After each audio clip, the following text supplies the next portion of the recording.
Alright, let's do another review today. If you're new to the channel, my name is Elliott with Rickety Ski Reviews. If you remember, I reviewed the K2 Mindbender 99 Ti. I'll post the link in the comments below for that. But basically, to kind of summarize the K2 Mindbender, that was one of my favorite skis that I tested at Mount Hood. Basically, it's like a super stable ski. It kind of has that softer tip where it's like got a good amount of stability, and it kind of bites in the middle, a little bit above the mantra. It's not like dead center, but you know, it kind of has those metal forks, and then the, you know, softer ski in the middle of it. And I don't know, I'm getting so technical. Basically, it was like a super nice ski. It really, like, you have to be a little bit kind of patient with the turn, but once it catches, it just totally rails. I think what did I use to describe it? Like a crud cutter kind of thing, where it really just like cuts through the snow, and once you get it on that track, it really will just ride through the turn. I also think it's like a really good budget ski, especially this time of year. I've seen them for under 400.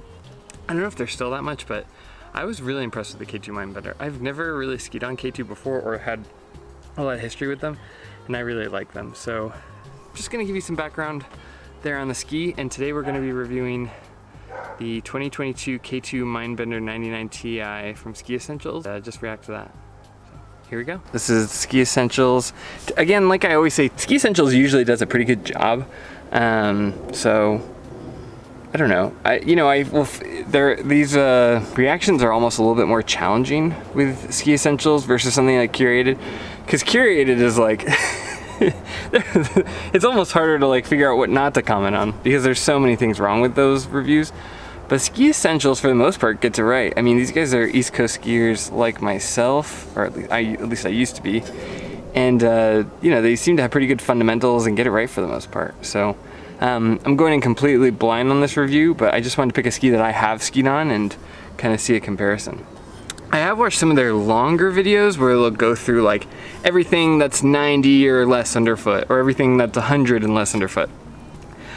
And I gotta tell you, I have a hard time watching those videos. They're just very long, and there's so many different skis that they cover that it's really brutal for me to pay attention to. They go like really into the details on how things are manufactured, and I guess maybe this is just how I differ. I really care a lot more about how the ski feels and how it feels in the turn, and I don't know, like just where I can take it, and how, you know, when the ski feels good, so that way, you know, if I'm looking to buy skis or whatever, I'm able to say, okay, this is where the ski fits, and this is when it feels good, and this is kind of like where it's at its best, and you know, that way I can see for what type of skier is it at best, and what kind of conditions is it at its best, and what does it really feel like once you finally get it on snow. So anyway, you know, I've got high hopes for Ski Essentials.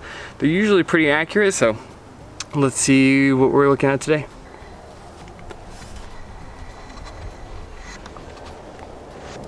Oh, nice slow-mo shot. Yeah, that's beautiful. His inside hand, you see how he kind of keeps it off of the ground? That's so he can keep kind of level on the snow.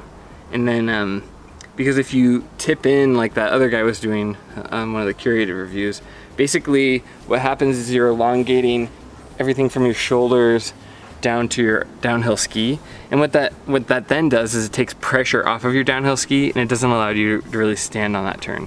So you know, you see how this guy, who's obviously a really good skier, keeps his inside hand up. He does that so that, you know, he keeps this part short, and then he can keep his weight on his downhill ski. So good skiing.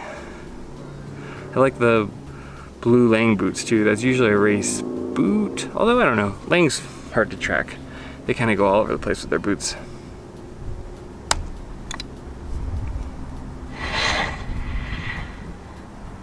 Hey skiers, it's Bob with SkiEssentials.com. Welcome to our 2022 ski test. We've got a K2 Mindbender 99 Ti for you today. This ski returns unchanged for 2022, except for this neat graphic update. So still that same, like, really middle of the road, right around 100mm all mountain ski with that partial metal laminate. Again, I like seeing how they have that in the vice grip, and one thing that's cool here is they're using that vice grip probably not for tuning, because the way that it's facing him, he'd have to be left-handed. Oh my gosh, this is so in the weeds, but like, you face it in a certain direction because you want to typically, when you're tuning, go tip to tail. So I think he has it like that just because it looks good on camera, which is totally fine. Also Bob, I really like Bob skiing. I do watch these videos and Bob shreds. Like, I'm convinced Bob has like some fist points somewhere because I don't know, he's got like really good fundamentals and he's a good skier. So anyway, that's just something an aside, but I like Bob. Bob also has like a very similar body type to me. You know, I'm 6'1" and like 220, 230 pounds depending. And Bob kind of stands on the ski like me, and he also kind of has a similar build. So I tend to kind of, I don't know what the right word is, like I tend to kind of vibe with what he's saying, or you know, I can relate to a lot of what he's saying on which skis he likes or which widths he likes, things like that. But anyway, that's just kind of an aside. Metal laminate in it that does serve really well for advanced to expert skiers who are really kind of looking for that higher end one ski quiver on the wide. Yeah, that's totally on the money. I was amazed. My friend Zach bought the K2 Mindbenders. And he hasn't skied on the ones he bought yet. He skied on the ones we reviewed up at Mount Hood. But I am really impressed. I think that is a really good kind of example of a one ski quiver, especially if you got the 99 Ti. Because one, it has the ability to float when you need it to. It also can kind of cut through the crud. But it has the stability that you really want. Because you can load up the turn and get all of your energy back out of the turn. Now, where it bites, you know, kind of, I think I talked about before, kind of bites in the middle. It is really set on the turn. Like, once you set it, you really can't back out of the turn and kind of stivvy out. It's really like a firm ski once it gets into that turn. But yeah, what he's saying is totally, I would say, accurate, that this would be a really good one ski quiver. And especially for the price, like if you're really trying to get one ski, I mean, I personally like the Atomic Mavericks more, but it's a good price and you get a lot of ski for what you're paying for. Wider end of the spectrum, and that's where this 99 really comes in handy. We have a build made from maple and aspen in the wood core. We also get K2. Okay, it's maple and aspen. Does that make it stiffer? They talk a lot about what type of wood they use, which I really appreciate. Like I've worked in woodworking and have a lot of experience in skiing. And I think just as somebody who's taking this stuff in, I wish they would just explain more why that matters, right? Because they'll talk about the poplar core and some of the lighter skis, but then those skis feel firm to me. I wish they would just kind of take the time as they say it to tell me, you know, what different type of wood and means for each ski and how it affects it, but I don't know, that's a nitpick. Choose Titanal Y-beam as well as their Powerwall sidewall. So that Powerwall is just this extended bit of sidewall. You see that skier, how he had to like kind of tip in, but the only reason he was doing that was because there was a skier ahead of him. You know, if you're kind of like an expert skier, you're gonna do those bad habits because they slow you down. So it's kind of funny to see that, like, he's doing that, but he's doing it for a purpose because there's so many up ahead on the trail. The Y-beam, yeah, I mean the Y-beam, I sometimes am a little critical of Ski Essentials because they get a little in the weeds on the construction and they don't always talk about the feel of the ski. But here I would say that the K2 Mindbender actually has like a really unique build. So in this case, yeah, it's totally worth talking about. Right where the metal is full width underfoot, so that really gives this ski a bunch of extra strength and power in that underfoot region, increases the torsional stiffness for sure, makes this 99 carve quite a bit better than its width may indicate. Yeah, I mean the Powerwall does feel good, but I would also, like, if you're being totally honest and transparent with the audience, I would say that that Powerwall also makes the ski a little bit heavier than something like a Maverick, and I don't know, maybe it's like an affordability thing, but it kind of cuts back on performance, at least in my mind, because it makes it a little bit heavier in order to kind of replicate that same camber you get out of a, you know, an Atomic Maverick or, yeah, another ski like that. But that Titanal Y-beam extends along the edges of the forebody of the ski, leaving the middle metal free. Also, could you imagine how heavy these skis would be without the Y-beam? Like if it was all just solid. They're like already pretty chunky as it is. So, I mean, that is a cool design. I like that. And I like that K2 is actually making something new. For a while, they've never really been known for any big innovative design, at least not since the 90s. They had kind of a big lull. So it's cool seeing them actually be innovative in the last 5 years. And then the opposite in the back, it's 5 years? Wait, I mean like 3 years. I don't know. Time is weird. tapers to the middle spine, leaving the edges, the very tail, free from that metal laminate. So this does give the forebody of the ski a little bit better input into the initiation phase of the turn. Another nitpick, I wish I could tell who is skiing. Like a lot of times I review this and I'll be like, oh, they're not doing this. And I'm like, wait, I don't think that was who was talking. Just a minor thing, but like, it's nice to make a connection because once you connect with one of the reviewers on this channel, you can be like, oh, like Bob is my body type and that's who I want to be looking for. I mean, both of the main guys on this channel are good skiers, but they have kind of different ski styles and I connect with one ski style more than the other. Not that one's like necessarily better than the other, but just one, you know, you wanna, if you're looking to buy a ski, you wanna look for somebody who has a similar ski style and see how they like it and how they ski on it. And then the tail is a little bit more playful, but still having that strip of metal there does give the ski quite a bit of stability and power.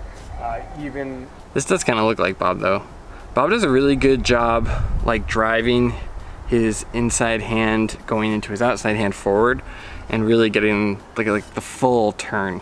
He does a really good job getting the energy out of the entire turn. You know, some people really like are front of the turn heavy, or you know, they're really heavy on the end of the turn and they kind of like to sit in the back seat.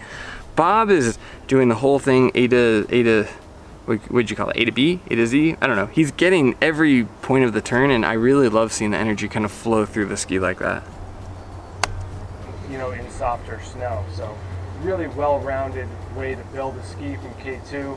You know, we all loved it last year, loved the stability and power, and that should very easily carry through to 2022. Yeah, that also brings up an interesting point. Like at one point, you know, at what point can K2 make something different? Like Atomic did a really good job with that, with the Vantage, like kind of taking a cut that I really liked and then replacing a heavy sidewall with more camber. And K2 has like a really nice design and it's like, okay, how do you sell the new ski? And obviously they kind of pad that out with top sheets so they can get more years out of their skis. But I always wonder, like, at what point are you improving something versus kind of breaking the design and ruining a ski that's really beloved? But I guess they still have to worry about getting more people on the Mindbender because the Mindbender is definitely picking up in popularity, but it's a much nicer ski than the Nordica Enforcer or something like that. And I see a lot less people on it and it's not nearly as expensive. So, you know, I really like the K2 Mindbender. I hope it's kind of successful financially for them long term because it's not every day that you see innovation in a ski to the extent that the K2 Mindbender has, or you know, kind of a budget-friendly ski that provides that much performance. I mean, as budget-friendly as skiing can get, I don't know. 18.5 meters in the turn radius. This is the 184 centimeter length. So, you know, like with a lot of these skis that are in that 99 to 100. I also want to say that I think Bob is, like, I'm going to praise Bob here again. Bob seems like somebody who watches ski reviews because he not only does those like big, beautiful, sweeping GS turns, he's also kind of narrowing up inside of like the same ski run. Like this is all one shot. He's also providing those little like small radius turns to give you an idea, because some people that's all they like, or if they're in the trees or off, you know, off the main trail, they want to know what those kind of small turns like. So I really appreciate, as someone who watches this kind of content, seeing that diversity in turn shape. So bravo, Bob. 100 millimeter underfoot range. They want to have that, you know, turn radius be right in the middle too. So that puts more emphasis on this. Okay, Bob, if I can give you some critique now, and I'm going to give you this critique as someone who also does this myself. Actually, I would say my brother does it more than me. But my brother does this a ton. When you're turning, you really like to kind of, you're not like dropping your inside hand a ton, but you are like kind of like flicking it back like this. And I'm sure that it can be really uncomfortable on your shoulders throughout the day. So my only suggestion would just be like, if you kind of relax your wrist more and keep your hand forward more, I bet that it would be a much more comfortable hip position. Now that being said, this is like the tiniest nitpick. The rest of it, like your downhill ski is beautiful. The pressure is beautiful. So the smallest critique. The rest is like A+. Like you look like, I know someone was saying you ski at Loon. Yeah, I bet you did some of the Foley Spring Series. I bet you've got some USSA points stashed away somewhere. We should look into that. I wonder if they still document that. I mean, we paid all those race entry fees and they must have gone somewhere. All right, let's keep going. Skier and their desire whether to make a short or a longer radius carved turn. This Mindbender 99 Ti does that really well. We've got some good camber underfoot, and then rocker profile starts pretty low. Yeah, you see what I was talking about with that camber? Like they're kind of still operating on a similar build to like the Atomic Vantage, where they're using the Powerwall rather than a ton of camber. There's definitely still some camber in that shape, but that being said, they're using the Powerwall more than the actual camber itself, which is totally a design choice. And I kind of wonder how that Powerwall interacts with that Y-beam, like if that's a construction thing from K2, but just an observation that it looks a lot like the camber on my Atomic Vantages rather than the Atomic Maverick, where it's got a little bit more, I don't know, kind of profound camber. These K2 skis, like back in the Pinnacle days, they had that long and low starting rocker. I remember the Pinnacles. And then a little bit of flair, a little bit of drama at the end there. It does lead to that moderate splay. That's going to help the ski float for sure, stay up and out of that fresh snow. But because it's... Okay, you ever walk into a ski shop and you want to know like which guy knows what they're talking about? Look underneath his cheeks. How many Vermonters do you think have that, right? Because Vermont doesn't get a ton of sun. It's the skiers that get the wind burn. They call that a goggle tan. And Bob definitely has a goggle tan, which is a, I don't know, like just a sign if you want to see somebody who's really putting mileage on. Some people ski, they get their information and they kind of stop skiing and they just become ski experts. Bob is definitely still an active skier. I mean, obviously you're seeing him ski here, but like you don't get goggle tans like that from just skiing in front of the camera those few runs. Bob's definitely putting in the days, so, respect, kudos. Lower rocker and the profile kind of all the way through until that dramatic rise. It doesn't really, hurt the turn initiation. It does allow the ski to still hook up, which is a nice thing if you're on the groomers. Not quite as dramatic in the... Yeah, I wish he would talk a little bit more about how it feels, because, I mean, what he's saying is right, like the construction does feel like that, but I sometimes feel like they let the cart ahead of the horse a little bit.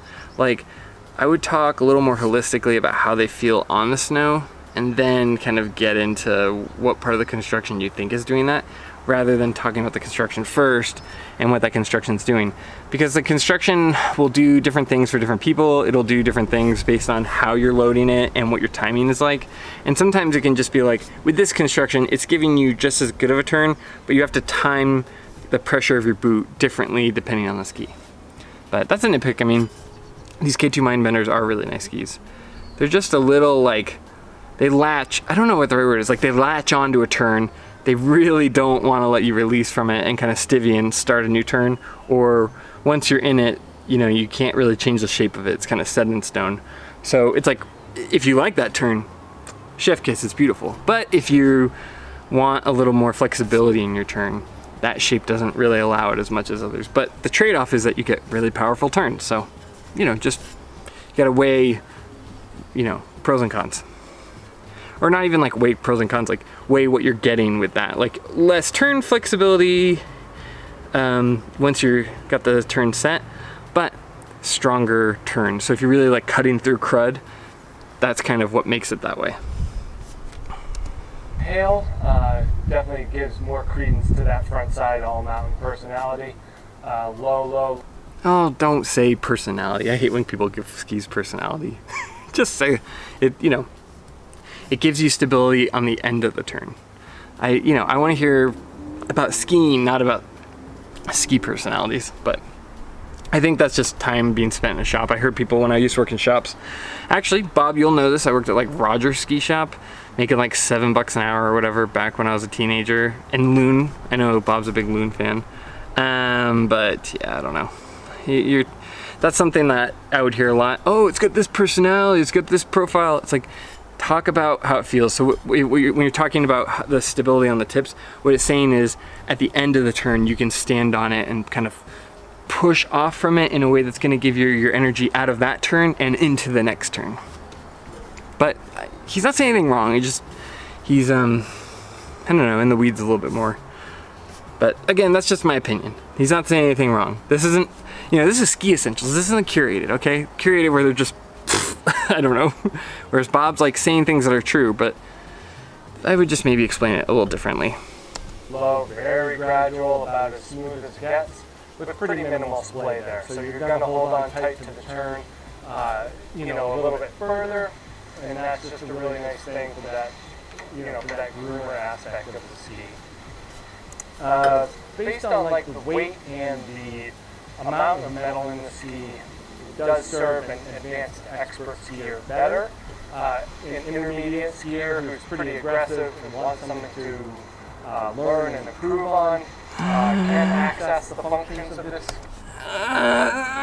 Bob, they're going to disagree. They can access it, but they can't access all of it, and barely. I mean, this is a heavy ski that really like latches on and rockets. If you were gonna put a beginner on this, you could, but I don't know how much they would enjoy it. And honestly, I think a ski that latches on that heavily could really kind of like plateau your learning and your skills. I don't know. This is a difference of opinions. This isn't, but I would say that I don't think this is a super beginner friendly ski. It can flex, but it's like, it really sets you on your turn, and somebody who is learning, they should really learn how to like vary the pressure throughout different points in the turn, and I'm not sure the Mindbender is going to allow you to do that super well. But just a difference of opinions. I guess I don't know. Yeah, I don't know. Just my opinion. But again, nitpick. Overall, everything he's saying is good.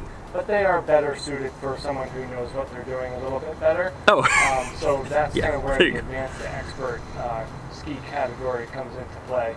But it's certainly not.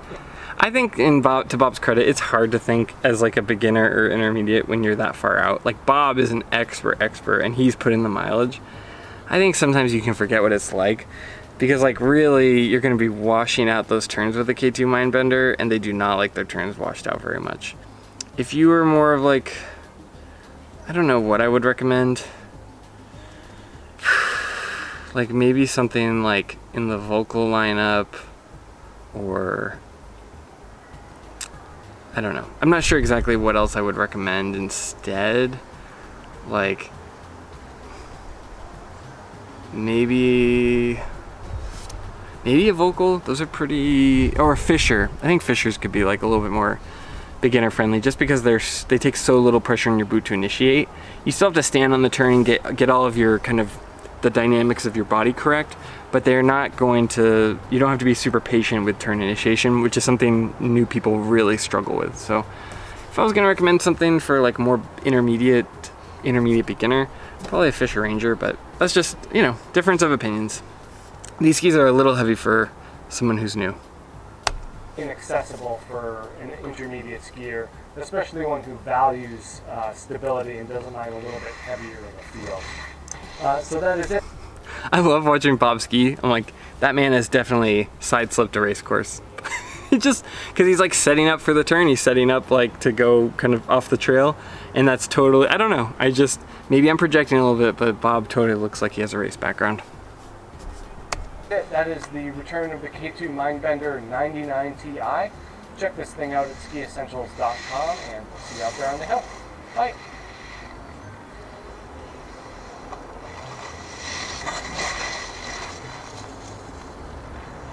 Okay, whoever edits these, you gotta cut out the last bit of the mic bit, because it, you know. But anyway, overall, really great review. I felt like I understood everything he was saying, everything he was saying made sense. He does give that K2 Mindbender a little bit more range than I think it should have. I think it's like a super versatile ski if you're a strong skier and can really charge. But for somebody who's more intermediate, I don't think it provides a lot of value because you're not using the full ski, and it can be really hard to learn once you're latched onto that turn. So that's just my opinion, but overall, I mean, it's like great skiing, great insight on how it feels. Bob gives really good insight on like the more technical side of, you know, what part of the build is providing what feature. So very insightful, Bob. Bob, I'm gonna find out your fist points. I don't even want to know like the number, I don't care, I'm not like that, you know, because I got none. But I do want to know just if you raced, because I'm pretty sure you did. If anyone like that's like a mega Ski Essentials fan, let me know, because I'm just curious. Because I would like bet money that Bob's raced. But overall, super good. And like I said, I like the K2 Mindbender a lot. I do think if you're like more on the intermediate side and you're not like really loading up and don't really care about having a stiff ski, I don't think the K2 Mindbender is great. But if you like really load and you want to just rock it on those things, yeah, that's a great ski. And it's like, I think the way Zach described it was that it really rails once you get that turn locked in. So yeah, a very great, like a really good ski that I never hear people talk about. And I have seen a few people on the chairlift that I ride just anecdotally wearing them, so I'm glad to see they're kind of picking up in popularity. But it really is like cool to see genuine ski innovations. Not this like Elan Wave, atomic golf ball innovations, but like real true innovation. And yeah, overall, 2 thumbs up for Bob. I love watching Bob ski, and this was a great review. So anyway, thank you so much for watching. If you like my content, please feel free to give me a like. You can also hit the little notification bell, and that'll make it so that whenever I put new content up, you'll get alerted. It'll just kind of be fed to you on the feed rather than having to go out and search out my content. So anyway, thank you so much for watching. I really appreciate it. And as always, I'll see you in the next one. See ya.